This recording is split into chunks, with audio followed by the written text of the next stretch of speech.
Hello, everyone. Welcome to another episode of 100 Yards Football Sports Talk Radio. I'm your host and producer, Logan Landers, and joining me here today to talk about the USC Trojans 2024 team preview is my guy from the Elite Sports and Entertainment Network, Jay McLovin. Jay, how you doing this afternoon, my friend? And what do you like about these Trojans now without, of course, Caleb Williams, the number one overall draft pick in 2023-24? No, he's gone. He's not there. The media hype ain't there anymore. Yeah. But now look, these guys are ranked 22, right? You still got Lincoln Riley, which, everybody knows Lincoln Riley is a hell of a good offensive-minded guy. So, if you brought in a good defensive coordinator in UCLA over there in D'Antone Lynn, and then you added some transfers. So I think you got – because let's be honest. Last year, good offense, crappy defense. And honestly, your defense – the defense is what hurt USC. I mean, if they had a halfway decent defense or even a defense that could stop the run, they probably would have had a much, much better turnout. But look, USC allowed 34 points last season. That's sixth most in the Power 5.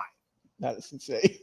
I mean, come on, man. Look, historically bad. Crappy with defense, you got to do something. And Lincoln, I think he understood that. And I think there was nothing he could do about it during the season. He did everything he could. But right. I like what he did in Austin. Like I said, he went and got a good defensive coordinator. Hopefully put that into play, and then we'll see where we go from there. You got Williams, you got Rusher, Marshawn Lloyd, and two top wide receivers and two offensive linemen that have left. So now you got to do some replacements. You got debut. You're actually about to debut in the Big Ten, Logan. I mean, which is the most, and they have the most difficult schedule in the country. Like, they have the number one most difficult schedule in the country. Now, luckily, they're not having to play Ohio. But these dudes are not going to get that lackadaisical crap they had over there with Utah and things like that. I mean, Oregon was probably their best, and Washington at that time were some of the better schools. But these guys are getting ready to go up against the big weights. They got Michigan, they got Notre Dame, and things like that. So they're about to see some serious competition, more than what they've seen in recent. They're 23rd in the power rankings. They got a 4% chance to win the Big Ten. I probably almost give it like a 2% chance, but they're projected 6 to 7 wins. The strength on this team is they have a high upside on their skilled players on offense. Mm-hmm. They added running back Woody Marks from Mississippi State, which obviously Mississippi State does put out some good rushers with Kiffin over there leading the helm over there. So I see that as being a big strength on them. Quarterback Miller Moss, however you say that guy's name, it's weird. Has little experience. That's kind of what worries me about this team. I don't think they're going to go as far because he doesn't have a lot of experience, but he does have flashes of good play. As well as their wide receivers have flashes of good play. But there is a lot of inexperience on that offense, Logan. Maybe too much inexperience to really be able to make the headway in the Big Ten. So that's why I just don't have them doing quite as well. Weaknesses. Can the defense improve? That's probably one of the biggest things. How quickly can that defense improve versus what they did last year? Riley's defense finished 118th and 123rd, respectively, the last 2 years. The defensive coordinator, Lynn, did finish last year 8th in expected points allowed after playing 111th the season before. So when Lynn came in, they were 111. After that, they were 8th. So that's a huge, gap there. So if he can do that with Lincoln Riley's USC Trojans, then that could be a huge plus for them. You look at their schedule, they got 12th ranked LSU, they got Utah, they got number 7 Michigan, number 8 Penn State, number 5 Notre Dame. I mean, that's a hell of a schedule, Logan. Mm-hmm. A hell of a schedule. And they're moving, and the worst thing is they're moving into a defensive-minded league. So that already tells you, with the lack of experience that they have on the offensive line, they're probably going to get murdered, honestly. They probably are. Maybe their defense can salvage some good games in between there, but I don't expect a whole lot out of this SC team right now. They're going to have to get some recruiting classes under their belts. Lincoln's going to have to get some more recruiting classes under his belt to really make a difference. Depth and experience are a question. That's the biggest question, is their depth and experience. And how they perform on both sides of the line of scrimmage is really a big issue for them. So they got a lot to work on, Logan. I don't expect to see a lot out of USC this year. It's going to take a few more years for them to really develop, and we'll see where they are after that. And I'm curious if Lincoln Riley even stays around that long, because I've heard some rumors where he could possibly eventually bolt for the NFL. Interesting. Very interesting. So this is a wild team, right? Because you mentioned Miller Moss. Am I going to get copyright if I say it's Miller time? I don't know, but we've talked about it here on the channel a little bit. I know our guy William Yanish is a big fan of Miller Moss. And look, I think in a short span he has done good work. Correct. We know everyone talks about the win against Louisville in the Holiday Bowl, where he threw for 300 plus yards. He had 6 touchdowns, 1 INT. That look, no doubt. Great job. Great job. A+ work. But I need to see more, Jay. Yeah, absolutely. Everyone can have a good game. Hell, some people might have a great game, like you saw with Miller. But I need to see it over a full season before I can say, okay, this is the guy. Right. This is the guy who, let's not sugarcoat it, whatever personal feelings people might have, that had the number 1 overall pick in the 2023 NFL draft in Caleb Williams. Had a former Heisman winner in Caleb Williams. That's some big shoes to fill. So Miller, I'm going to need to see a full season. I think he's got good potential. And I think that'll be the word I'll use for this team, Jay's potential. Yeah. Because Miller Moss, I think that he has some good pieces around him. This is a team who, I mean, it's a lot of pretty much the same pieces from last year, or guys who have stayed with the program. Not a whole lot of new people have came over on offense for the most part. I mean, you've got guys like Jacoby Lane, Deuce Robinson, Zachariah Branch as well, helping out your receiving core. And then when you look at USC and you look at their running game, you're going to be led, as you mentioned, by Woody Marks, guys coming over from Mississippi State. So I think that's a good transfer over there, a good guy who they're bringing on. Of course, having to take over for Marshawn Lloyd, who was with the program last year, ran for 800 plus yards, 9 TDs. Now, what's going to be interesting, though, is when I looked at all these guys, obviously their top receiver, you had Taj Washington last year, and, well, Jay, he's not there anymore. So another guy who's gone, who they're going to have to pick up some slack, we'll say.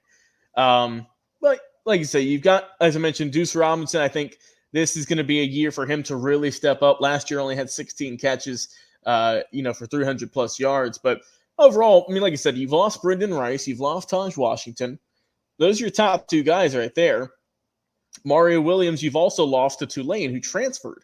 So it's really just who is going to step up on this offense for the receiving core and for the defense. Oh my God. I don't even know where to start, right? I need something. I need something out of this team. I need something. I'll keep it short and sweet. I need to see something. Because last year you had you had two guys rather get over 6 sacks on the season.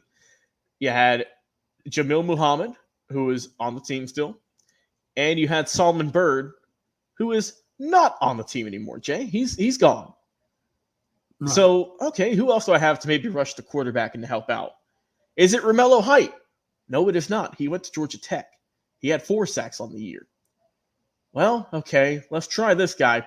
Braylon Shelby, 2 sacks. So you bring back, of your top sack leaders of 6.5, 6, 4, and 2, you only bring it back to 6.5 and the 2. Of course, there's a couple other guys there, but I don't want to take too much time on that. You got to get to the quarterback a little bit more. Muhammad, hey, props to him. He did his job. Now, the corners God needs some help. God help him. God help him, Jay. Christian Roland Wallace, top guy last year in passes defended.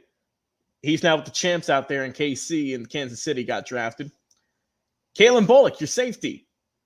He's not there anymore. He was second last year in terms of pass defended. He had 7.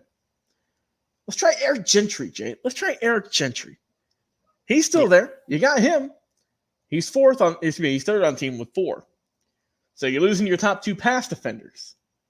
And let's be honest, not a whole lot of passes were being defended last year. So they got to do something. You mentioned the numbers. You mentioned just how insane they were. And I think whenever you look at the total tackles for a team, for players, and I'm looking at last year's stats, obviously, is what we're going off of. It shouldn't be 3 safeties in the top 5. It should not be. It's your linebacker first. That's fine. That's Mason Cobb, as we know, who I think he's a good player. He's going to be with USC again this year. That's if there was a bright spot, it's that guy in your secondary in a sense. But as I mentioned, Jalen Smith, Kalen Bullock, Bryson Shaw, all 3 of them, Jay, are safeties. And those are 3 of your 4 guys who led the team last year in tackles. Not what you need. Not what you want for a team. For USC, they come out the gates hot against LSU. They're at home, or excuse me, they're going to be in Las Vegas, so a neutral site game. So interesting to see. It's going to be at Allegiant Stadium. Should get an easy win against Utah State. Then you're off, but then here comes Murderers Row. You got Michigan. You got a great team last year, as we know, champions. Wisconsin could always, they always have a decent team who could maybe upset some teams or two. Minnesota, Penn State, though, Jay. Penn State. There you go. October the 12th. Circle that one. Yep. You got Washington a couple of weeks later. We'll see how they can do. Now they've lost a couple of guys. Nebraska with Dylan Raiola, brand new quarterback over there. See how he can do. He can progress. UCLA in the big rivalry game, of course. And then your final home game your final game of the year is against those guys. Those guys out there in Notre Dame. Might have heard of them with the gold helmets, looking good. So when I see USC, I don't know, Jay. I don't know. Do I think this team can compete for a national championship? I don't. Do I think they could compete for a championship when it comes to the Big Ten? I don't know, Jay. I mean, because you've got teams like Michigan, who I've said, like Ohio State, that's a good one. Penn State, that's a good team. I don't know. Iowa as well. Got to throw Iowa in there. We know that their offense was rough last year. My God, their defense was impressive. Yeah. And that's the thing. They moved conferences. That's just how it is. The Pac-12 folded in a sense. There's still technically 2 teams there, I think. But come on. It's done for them. I don't see it this year. I don't. I think they'll have a winning season. Don't get it twisted. I think they'll have a winning season. I think they'll make a bowl game. I think they have enough talent to get to a bowl game. I don't know what bowl it would be because there's 100 of them nowadays. I don't know the names of half of them. Yeah. Maybe the Pop-Tart Bowl. I know that one. Maybe we'll get the Pop-Tart Bowl. I don't know. But I don't see this team fighting for a Big Ten championship, Jay. I don't see it. I don't think they're there. They like you said, like I'm saying, 2 things I've circled on this team. Number 1, can defense do something this season? Can they show up? And number 2, how is Miller Moss going to do with his first full season under center? He has to prove to, I think, me, to a lot of people, that he wasn't just one game wonder. He can get it done consistently.